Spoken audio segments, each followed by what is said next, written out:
नमस्कार, मैं जितेंद्र चतुर्वेदी। प्रधानमंत्री ने वज्रपात कर दिया है राकेश टिकैत के ऊपर। हालांकि टिकैत उसमें अकेले नहीं है, कई एक राजनीतिक दल हैं जो सदमे में चले गए हैं।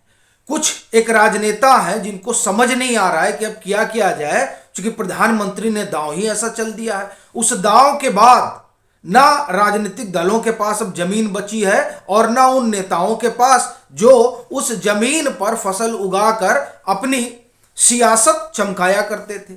और उसमें कुछ हमारी बिरादरी के भी लोग हैं, यानी पत्रकार जगत की हस्तियां हैं जो टीआरपी बटोरा करते थे।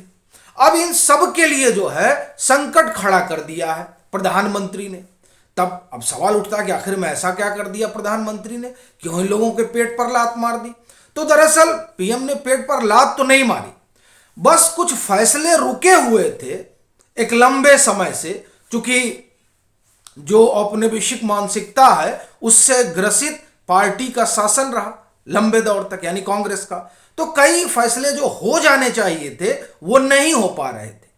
उन्हीं आप एक तरह से कहें कि फैसलों को प्रधानमंत्री नरेंद्र मोदी ने ले लिया, और वो फैसला लेते ही राकेश टिकैत हो या वो राजनीतिक दल जो आप एक तरह से कहें कि राजनीति करते रहे, उन सब लोगों के पैरों के नीचे की जमीन खिसक गई।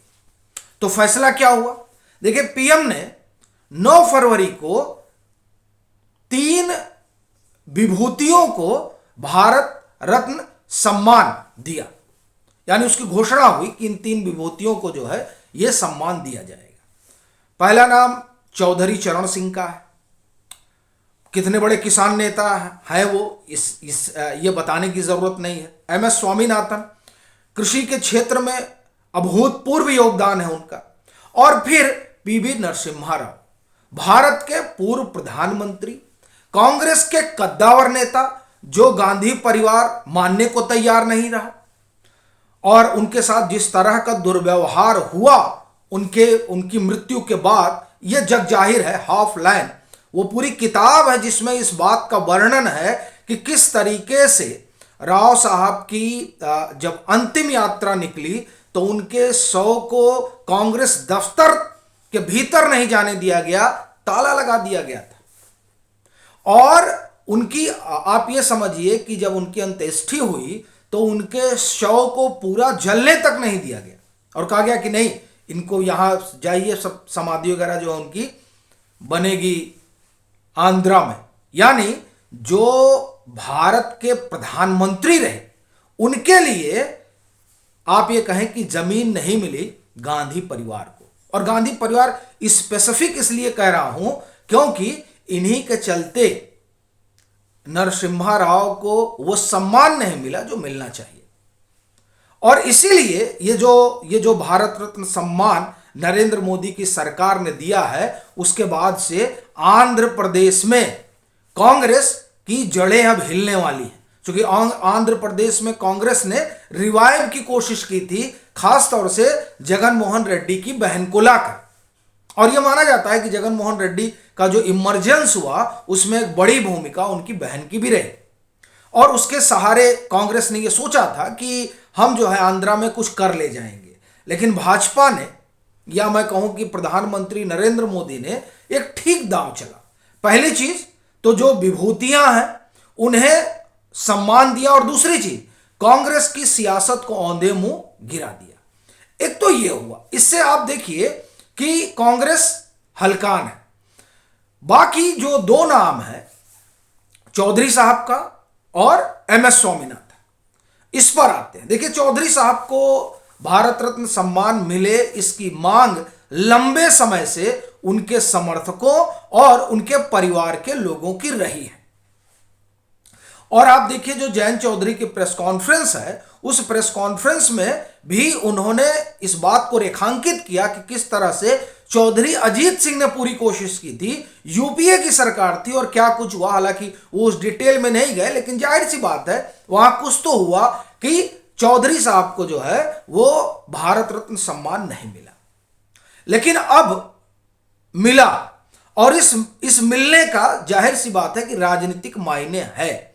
पश्चिमी उत्तर प्रदेश कि सियासत को भाजपा ने पूरी तरह से मोड़ दिया है। और जयंत चौधरी आ रहे हैं, हालांकि देखिए जयंत चौधरी आ रहे हैं तो बहुतों के पेट में दर्द हो रहा है, बता रहे हैं पलट गए, पलटी बात, ये तमाम चीजें कही जा रही हैं, लेकिन उस नकारेपन को रेखांकित नहीं किया जा रहा है जो एक लंबे समय तक कांग्रेस जिसे लेकर चलती रही। और बड़ी चीज है कि जो लोग ये अभियान चला रहे हैं खासतौर से उत्तर प्रदेश में, वो उस समाजवादी पार्टी पर सवाल नहीं खड़ा कर रहे हैं जिस समाजवादी पार्टी ने ऐसी परिस्थिति पैदा कर दी कि जयंत चौधरी को जाना पड़े। मुझे लगता है बहुत लोगों को प्रोफेसर साहब का बयान याद नहीं होगा, लेकिन एक चीज कहना पड़ेगा, प्रोफेसर साहब ने वो काम कर दिया जो भाजपा कभी नहीं कर पाती। पहली चीज तो समाजवादी पार्टी को ही कमजोर कर दिया, और दूसरा जो एक मजबूत सहयोगी रहे जयंत चौधरी, उनको दूर कर दिया ये बयान देकर कि जयंत चौधरी की जमीन बची नहीं है। देखिए जयंत चौधरी की जमीन बची नहीं है, उसके बाद में भी अखिलेश यादव 2022 के विधानसभा चुनाव में जयंत चौधरी को कंधे पर बिठाकर टहल रहे थे। तो इससे यह बात तो समझ में आती है कि कितना बड़ा उलटफेर पश्चिमी उत्तर प्रदेश की सियासत में चौधरी साहब को भारत रत्न सम्मान देने के बाद हुआ है। एक बात, दूसरी बात, ये जो लोग किसान के सहारे अपनी राजनीति चमकाते रहे, उसमें समाजवादी पार्टी भी है, उसमें कांग्रेस भी है, और उसमें राकेश टिकैत भी है। अभी देखिए फिर इन लोगों का जत्था निकला, और उस जत्थे में फिर एक बार कवायद हुई कि क्यों ना जो है दिल्ली को घेरा जाए।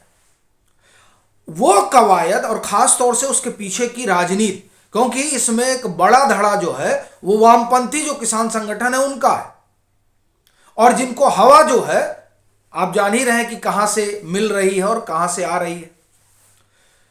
ये स्वाभाविक है कि किसानों की अपनी मांग रही है, इससे कोई इनकार नहीं करता है, लेकिन बड़ी चीज ये है कि उसके पीछे जो राजनीतिक रोटियां सेकी जाती हैं उस पर कुठाराघात हुआ है, ये जो चौधरी साहब को सम्मान मिला है।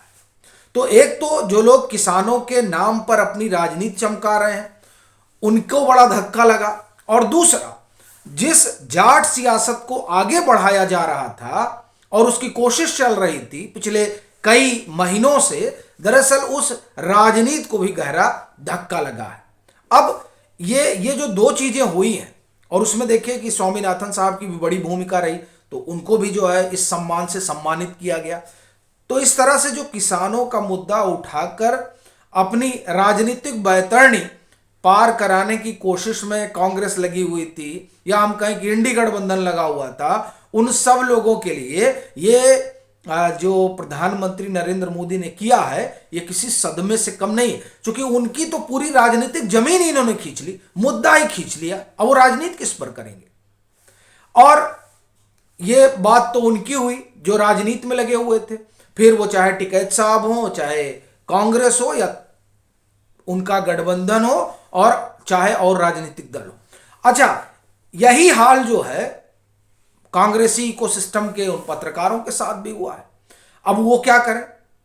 देखिए वो उनको तो एक अच्छा आप ये कहें कि अवसर मिल गया था कि किसी तरीके से अपना जो है ये बताना कि नहीं साहब हम तो निष्पक्ष हैं, और निष्पक्षता का आलम देखिए, कह रहे हैं कि देखिए विपक्ष की आवाज को दबाया जा रहा है। 2014 से माफ करिए 2004 से 2014 तक कितना विपक्ष का भोंपू ये लोग बने हुए थे। लेकिन बड़ी चीज ये है कि दरबारी जो है अपने आप को हमेशा जस्टिफाई करते हैं। तब कह रहे थे कि देखिए क्या है ना कि हमें डेवलपमेंटल स्टोरी करनी चाहिए, माने 2004 से 2014 तक, और अब क्या कह रहे हैं कि नहीं अब हमको विपक्ष के साथ खड़ा होना चाहिए, यानी चिट भी मेरी पट भी मेरी। तो यह स्थिति है इन लोगों की, और इस स्थिति को और विकट बना दिया ये निर्णय लेकर प्रधानमंत्री ने। और आप देखिए कि किस तरह से इन लोगों के गाल पर तमाचा पड़ा है। और ये इसलिए कह रहा हूं क्योंकि जब जननायक कर्पूरी ठाकुर को दिया गया तो उन्होंने कहा कि देखिए अब तो ये मंडल की राजनीति को साध रहे हैं। जब वयोवृद्ध नेता लालकृष्ण आडवाणी को दिया गया तो उन्होंने कहा कि देखिए अब तो ये मंडल की राजनीति, कमंडल की राजनीति कर रहे हैं। मैंने जननायक कर्पूरी ठाकुर को दिया गया तो मंडल की राजनीति, आडवाणी जी को दिया गया तो कमंडल की राजनीति। अब किसकी राजनीति हो रही है ये इन लोगों को बताते नहीं बन रहा है। तो एक झटके में प्रधानमंत्री ने पूरा जो ये इकोसिस्टम है और उस इकोसिस्टम से जुड़े हुए लोग हैं और जो पार्टियां हैं उन सब की सियासी जमीन को खींच लिया, इसीलिए सब सन्नाटे में है। और देखिए तरह तरह के कार्यक्रम हो ही रहे हैं और उससे यह बात स्पष्ट हो जा रही है कि किस तरह से इन लोगों का गला सूखा है और दिमाग जो है वो काम करना बंद कर दिया है कि अब किया जाए। ये एकदम वैसे ही है जैसे 2022 के विधानसभा चुनाव के पहले प्रधानमंत्री ने कहा था कि जरूर मेरी तपस्या में कोई कमी रही होगी और उन्होंने कृषि कानून वापस ले लिया। तो जो पिच वगैरह योगेंद्र यादव बनाए हुए थे वो सारी पिच टूट फूट गई।